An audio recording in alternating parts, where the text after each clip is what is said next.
Boa noite, meus amores. Que a paz do Senhor esteja com todos nós.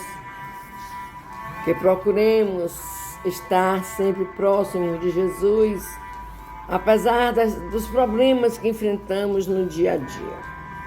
Deus é um Pai amoroso.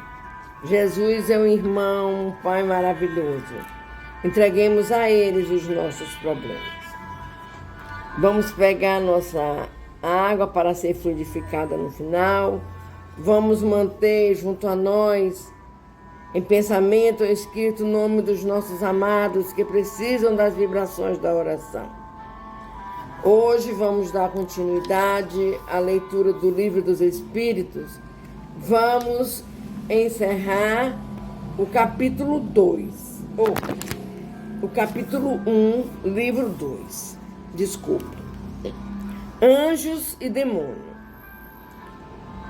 Os seres que chamamos de anjos, arcanjos e serafins formam uma categoria especial de natureza diferente das dos outros espíritos? Não. Esses são os espíritos puros, os que se acham no mais alto grau da escala e reúnem todas as perfeições. Os anjos percorrerão todos os graus da escala,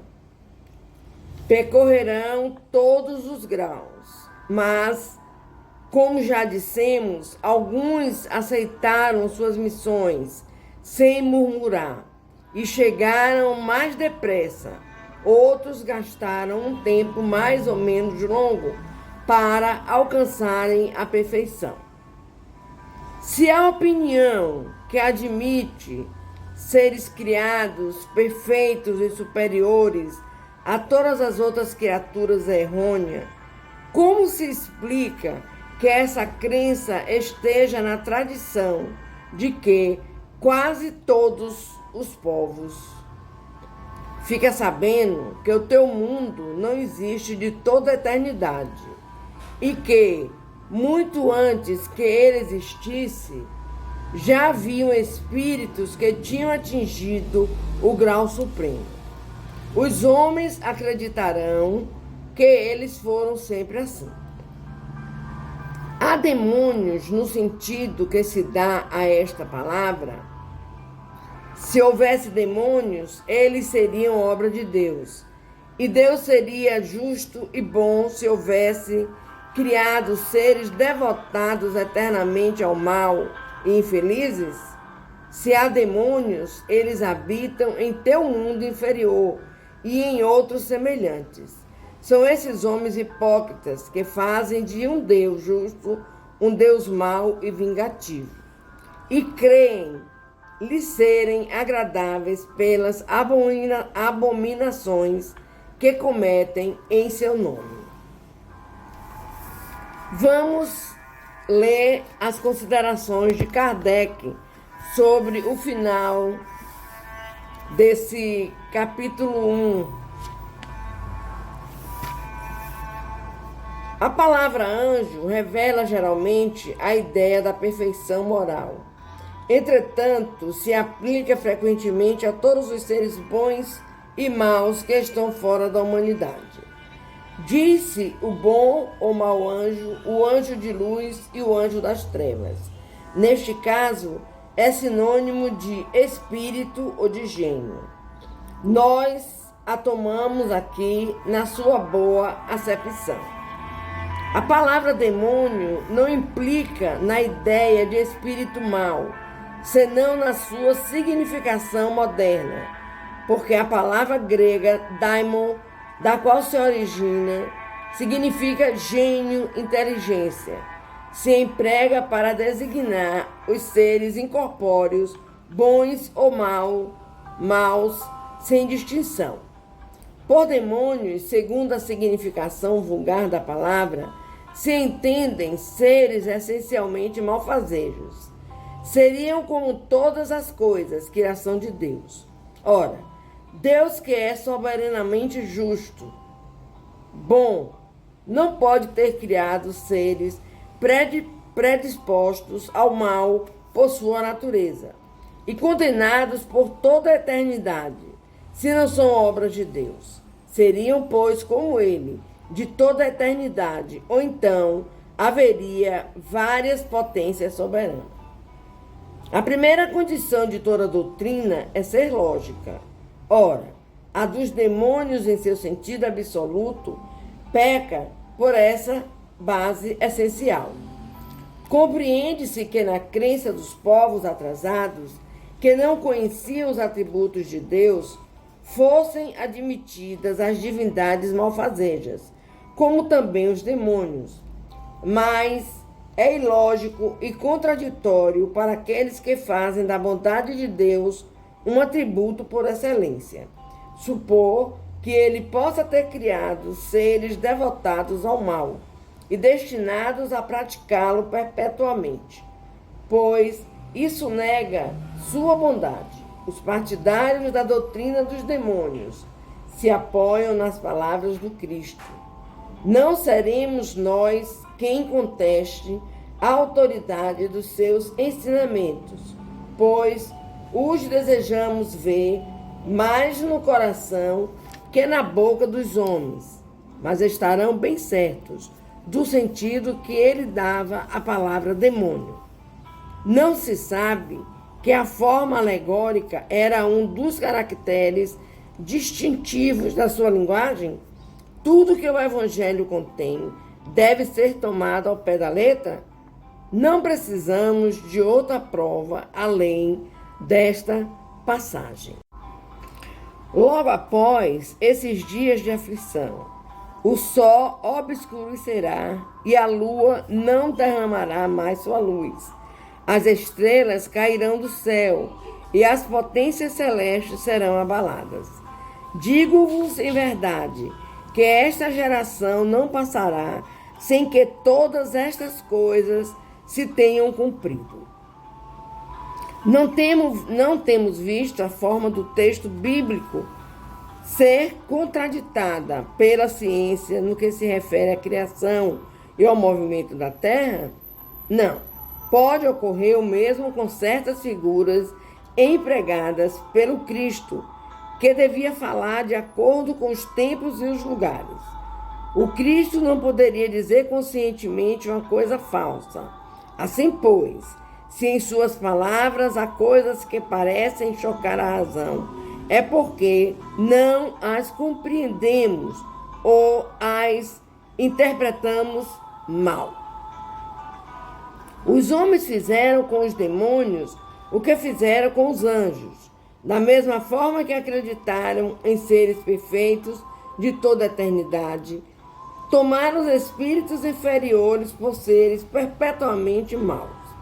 Pela palavra demônio, devem, pois, se entender os espíritos impuros, que frequentemente não valem mais do que as entidades designadas por esse nome, mas com a diferença de que seu estado é transitório. São os espíritos imperfeitos que murmuram contra as provas que devem suportar e que por isso suportam-nas. Contra as provas que devem suportar, que por isso suportam-nas por mais tempo. Chegarão, porém, por seu turno, a sair deste estado, quando o quiserem. Poder-se-á aceitar, então, a palavra demônio com essa restrição. Mas, como é entendida no sentido exclusivo, poderia induzir ao erro, fazendo crer na existência de seres especiais, criados para o mal. Com relação a Satanás, é evidentemente a personificação do mal, sob uma forma alegórica, pois não se poderia admitir um ser mau a lutar de potência a potência com a divindade e cuja única preocupação seria a de contrariar os seus desígnios, precisando o homem de figuras e de imagens para impressionar a sua imaginação. Ele pintou os seres incorpóreos sob uma forma material, com atributos, lembrando as suas qualidades ou seus defeitos. É assim que os antigos, querendo personificar o tempo, Pintaram-no com a figura de um ancião, portando uma foice e uma ampulheta. A figura de um homem jovem seria um contrassenso. A mesma coisa se verifica com as alegorias da fortuna, da verdade e etc.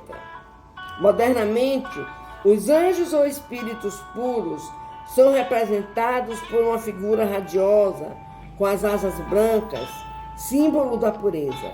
Satanás com 2 chifres, garras e os atributos da animalidade, emblemas das paixões inferiores. O vulgo que toma as coisas pela letra viu nesses emblemas um indivíduo real, como outrora vira Saturno na alegoria do tempo. Chegamos ao final, meus queridos, desse capítulo e vemos demais a palavra demônio, espíritos impuros, espíritos do bem e do mal. Nós somos feitos à imagem e semelhança de Deus e Ele jamais nos criaria espíritos ruins ou maus. Desculpem, hoje foi um pouco mais longo a leitura. Vamos conversar com Deus.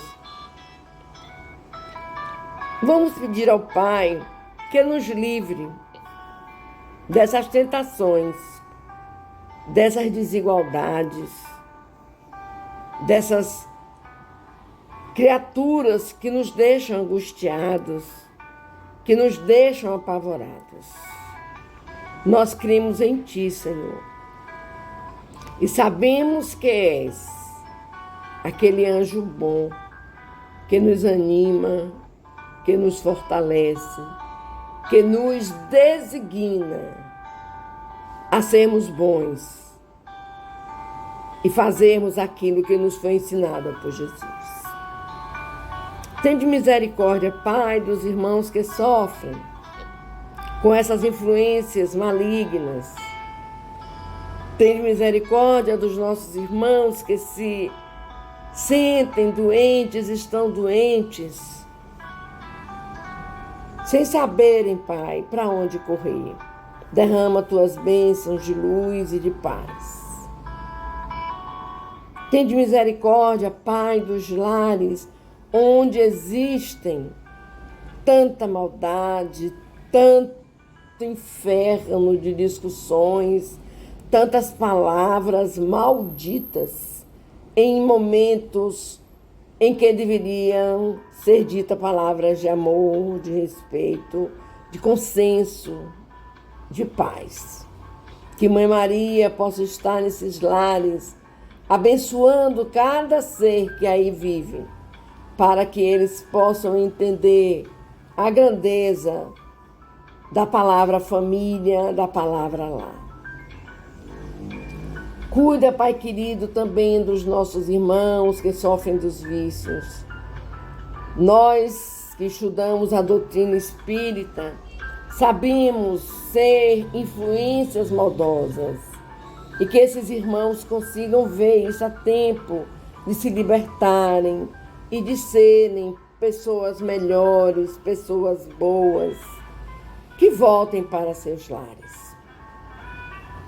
E assim, meus queridos, acreditando e esperando sempre na bondade de Deus, vamos fechar os nossos olhos e vamos fazer a oração que Jesus nos ensinou. Pedindo a espiritualidade amiga que venha derramar em nossas águas os fluidos de cura, de bênçãos, de paz, física e espiritual. Pai nosso que estás nos céus, santificado seja o teu nome, Senhor. Venha a nós o teu reino, seja feita a tua vontade, assim na terra como nos céus. O pão nosso de cada dia nos dai hoje e sempre. Perdoa, Pai querido, as nossas ofensas, assim como nós perdoamos a quem nos tenha ofendido. Não nos deixeis, Pai amado, cair em tentação, mas livra-nos de todo mal, pois teu é o poder, a honra e a glória por toda a eternidade. Que assim seja.